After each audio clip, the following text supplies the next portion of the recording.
bom dia! Mais uma vez estamos aqui reunidos. Que bom, esse dia maravilhoso, com um sol tão bonito. Então, Senhor, nós te agradecemos porque estamos aqui mais uma vez juntos, né, para falar de ti. Hoje, o nosso álbum litúrgico vai ser sobre assumir o amor de Jesus. Então, nós vamos ler, né? Vocês vão ler em casa, ler Mateus 10, capítulo 10, versículo de 26 a 33. Então, tá aqui para vocês, né? Esse álbum, ele é do 12º domingo comum, que vai ser amanhã, certo? Então, aqui diz assim, né? Tem assumir o amor de Deus, e aqui embaixo tem uma historinha, pedindo para desenhar uma historinha. Tem os meninos aqui, e eles, tem Ana, eles estão falando com Ana. Então, aqui embaixo diz assim: desenhe uma história em quadrinhos em que Ana explicará o amor de Deus para os amigos. Peça ajuda aos familiares. Então, vocês vão pedir ajuda ao papai e à mamãe, né? E aí vão ver essa parte aqui, do álbum litúrgico. O evangelho, né? Ele fala exatamente da pessoa assumir o amor de Jesus. É assim, aquela história que a gente vê. Jesus diz: todo aquele que se declarar por mim diante das pessoas, também eu me declararei por ele diante do meu Pai que está no céu. Aquele, porém, que me renegar diante das pessoas, também eu renegarei diante do meu Pai que está nos céus. Então, veja a nossa responsabilidade de não renegar Jesus. Não é isso? E ele também fala uma coisa muito importante aqui, ele diz 2 vezes nessa leitura: não tenham medo. Não tenham medo. Tá bom? Então, não tenham medo de falar de Jesus para ninguém, tá? A gente fala com aquilo que a gente tem, com aquilo que sabe, com aquele inspiração, com aquele dom que Deus nos dá. Certo? Então é isso. Hoje vamos falar sobre a primeira carta de Paulo aos Coríntios, certo? Então, a primeira carta de Paulo aos Coríntios, ele escreveu quando ele estava em Éfeso, né? Éfeso era uma cidade da Grécia. É uma cidade assim que possuía 2 portos marítimos, né? Na época ela tinha mais ou menos 500.000 de habitantes. Então pense assim, uma bola, né? A gente faz assim uma bola, divide por 3 e pega 2 partes. Então, essas 2 partes de habitantes, né, da cidade de Coríntios eram de pessoas, né, que eram escravos, porque essa cidade tinha 2/3 da população escravo. Então, era uma cidade que era rica, mas a riqueza dela era baseada exatamente no trabalho escravo. Então, por ela ser uma cidade que era portuária, então passavam pessoas de vários locais, de várias procedências, com muitas culturas diversificadas, muitas religiões, minha gente de todo jeito, né? Então, no momento em que Paulo escreve essa carta, estava acontecendo uma coisa na comunidade lá de Coríntios, né?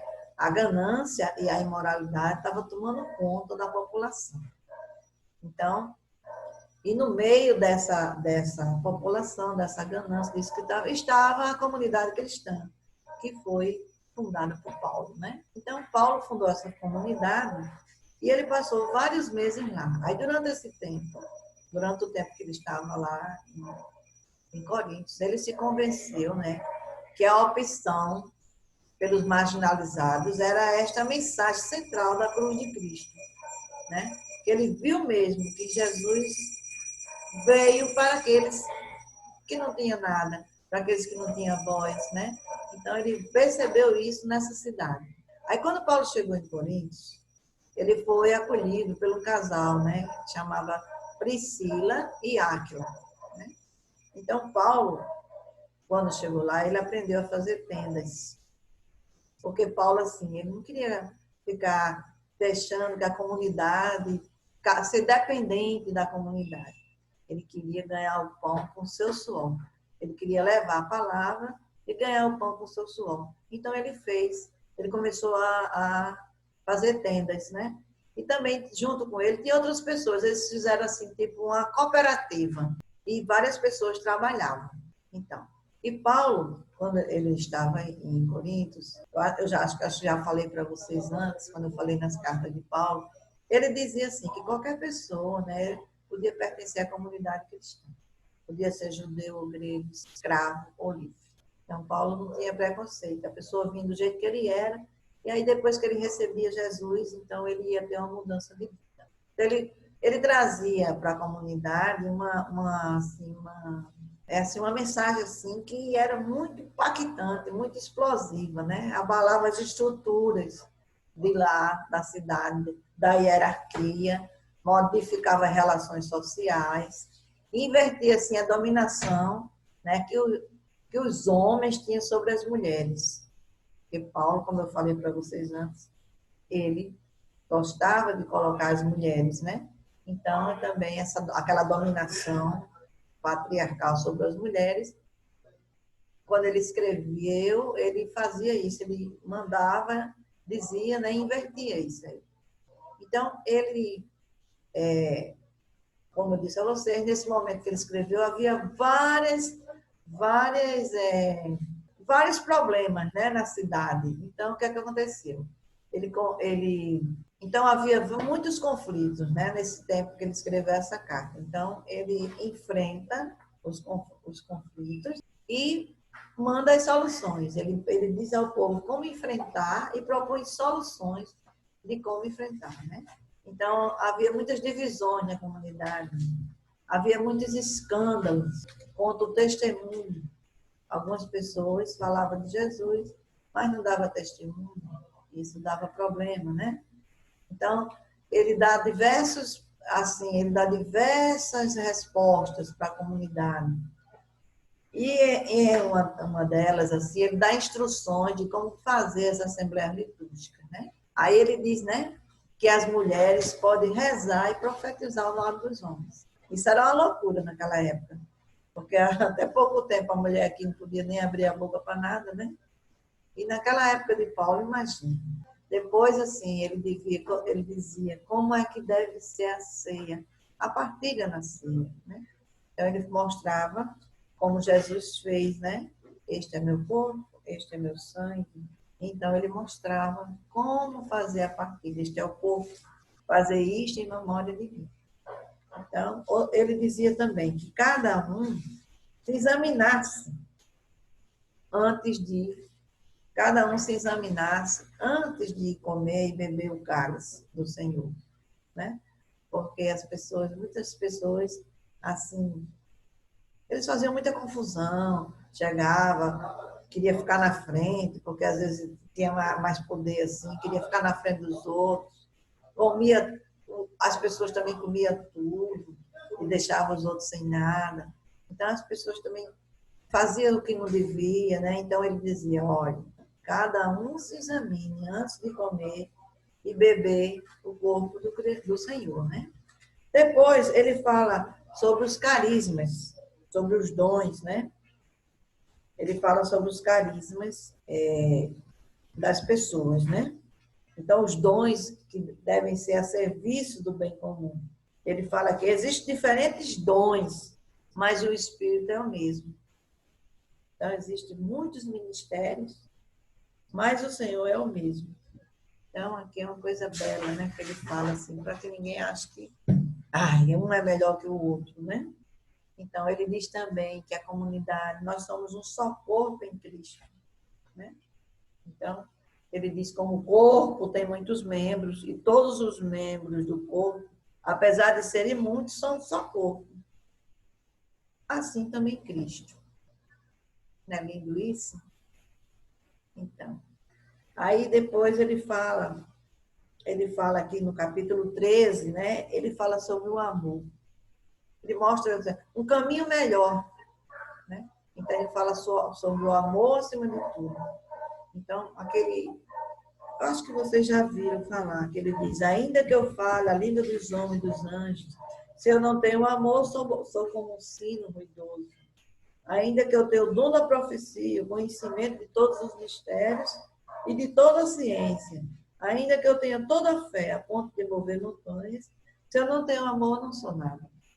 Então, assim, mostrando, né, que a pessoa tem que ter amor. Deus é amor, não é isso? A gente viu na carta de João, não foi? Isso. E Paulo aqui também fala desse amor, né? Aí ele diz, né, que o amor é paciente, é prestativo, o amor é bondoso, não é invejoso. E aqui ele vem, é maravilhoso. Todo esse versículo 13, né? E depois no carisma, os carismas para o bem comum também. Ele fala aqui, porque assim, na comunidade, as pessoas iam, né? E falavam em línguas, né? Aí ele diz, a pessoa quando fala em línguas, ele faz uma oração para si, né? E aí as pessoas ficavam lá falando, ninguém entendia nada. E aí Paulo dizia, olha, se você fala em línguas, ótimo, mas você tem que ter o amor para o seu irmão. Então, se você vai para uma comunidade, vai fazer ali, né, tá todo mundo junto e vai falar, você tem que, se você falar em línguas, você tem que explicar. Se você não explicar, é melhor você não falar, né? Então, aí ele diz, imagine, irmãos, que eu vá até vocês falando em línguas. Em que coisa eu seria útil para vocês se a minha palavra não trouxesse nem revelação, nem conhecimento, né? Então, a pessoa fala em língua, ninguém entende nada e fica por isso mesmo. Não, você tem que falar. Então, você tinha que ter a palavra, falar em Jesus Cristo, revelar Jesus Cristo para as pessoas, né? Então, ele fala isso, esse caminho melhor, né? Falar em línguas, né? Aí ele diz que o nosso carisma é para o bem comum, para todos, né? Para todos. Depois, ele dá ordens, assim, na Assembleia, né? Dá ordem na Assembleia, como fazer nas Assembleias, né? Fala da ressurreição de Jesus, né? Paulo fala na ressurreição, né? Ele diz que se Jesus Cristo não ressuscitou, a nossa fé é vã. Então, a gente precisa acreditar na ressurreição de Jesus. Acreditar no que Jesus falou. Né? E ele aqui dá provas da ressurreição, né? Ele fala da realidade da ressurreição de Cristo. No final, aqui, ele fala sobre o triunfo da vida, né? E depois, no capítulo 16, ele fala de uma coleta solidária, né?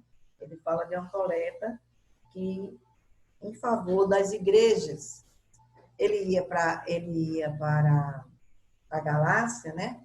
Que era uma província romana, que hoje é a atual Turquia, né? Então, ele ia para lá e ele precisava levar uma coleta solidária do povo, né? Para que chegasse lá, ajudasse na evangelização. Então, aí ele lembra essa coleta, que as pessoas não esqueçam de enviar, né? Aí depois ele dá as saudações finais. Ele diz aqui, ó, as igrejas da Ásia enviam saudações a vocês. Áquila e Priscila, com a igreja que se reúne na casa deles, envia a vocês muitas saudações do Senhor. Todos os irmãos lhe enviam saudações. Saúde-se uns aos outros com um beijo santo. É isso aí. Então, é uma beleza essa carta. Coisa mais linda. A gente tem que ter muito, assim, um tempinho, né? Para ler e ver devagar. Mas é uma beleza, certo? Então, assim, espero que vocês vejam, leiam, conversem com o pai de vocês, né? E vocês, pais, também, né? Conversem com os filhos, porque vocês são os primeiros que veem essa parte.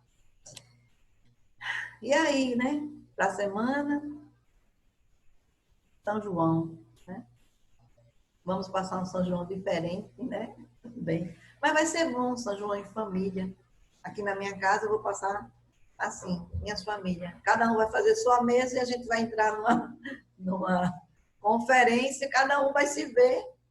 Foi isso que a gente combinou. para que a gente fique juntos. Todo ano o pessoal vem para minha casa, mas esse ano não vai poder, então eu vou fazer assim. Mas a gente não perde a oportunidade de estar junto.